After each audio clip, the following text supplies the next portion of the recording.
बिस्मिल्लाहिर्रहमानिर्रहीम अस्सलाम वालेकुम। आज जो टॉपिक हम कवर करने जा रहे हैं वो है RAM. So what is a RAM? RAM क्या होती है?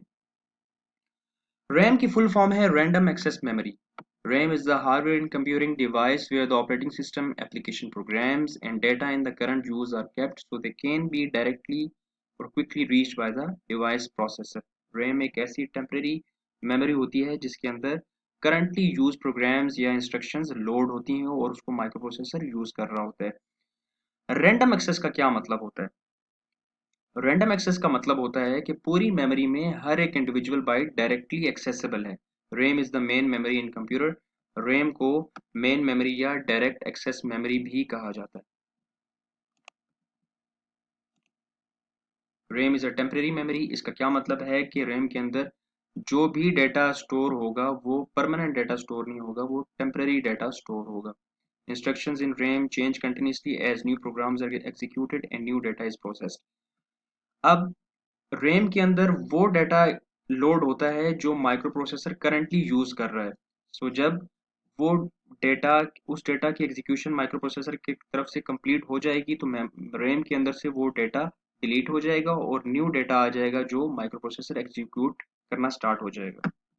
आप ये कह सकते हैं कि रैम के अंदर वो डेटा स्टोर्ड होता है जो माइक्रो प्रोसेसर करंटली यूज कर रहा है। सीपीयू रैम से डेटा रीड और राइट भी कर सकता है। इसी वजह से रैम को रीड राइट मेमोरी भी कहा जाता है। RAM enables data to be read and written to memory. All the programs and data are erased when the power is turned off. So RAM is a volatile memory. RAM एक temporary memory या storage होती है। जो अभी हमने बात की, इसका मतलब जब कंप्यूटर को टर्न ऑफ कर दिया जाता है तो रैम के अंदर जो भी डेटा होता है वो खत्म हो जाता है। इसी वजह से रैम को वोल्टाइल मेमोरी भी कहा जाता है। The instructions are written into the RAM at the time of execution.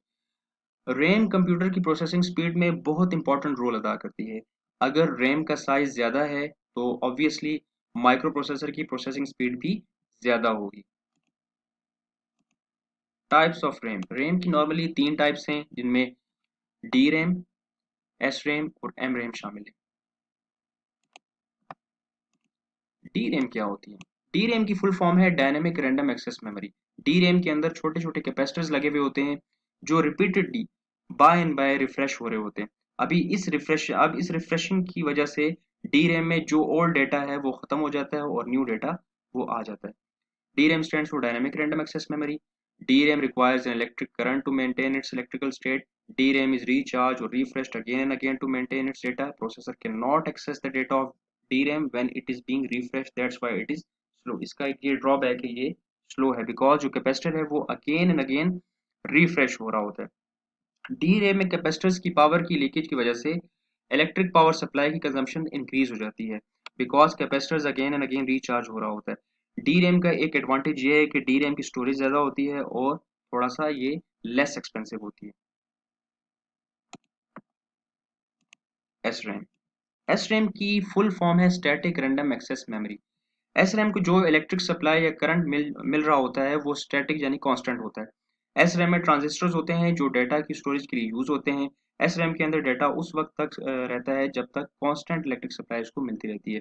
जब इसको कांस्टेंट इलेक्ट्रिक सप्लाई मिलना बंद हो गई तब इसके अंदर डेटा की स्टोरेज भी खत्म हो जाती है। It can store its value without any need to refresh the data as long as the power is available. जैसे हमने डी रैम के अंदर पढ़ा कि उसके अंदर कैपेसिटर्स को बार बार रिफ्रेश किया जाता है, लेकिन एस रैम में ऐसा कोई सीन नहीं होता। CPU does not wait to access data, that is why it's faster.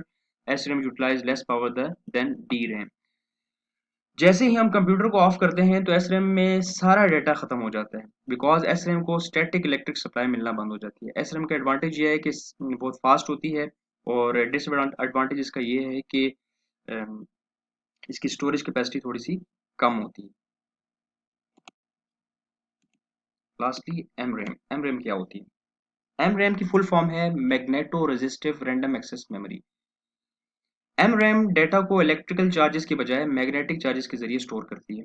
M RAM की स्टोरेज कैपेसिटी ज़्यादा होती है और इलेक्ट्रिक पावर कंजम्पशन भी बहुत कम होती है। M RAM stands for magneto resistive random access memory.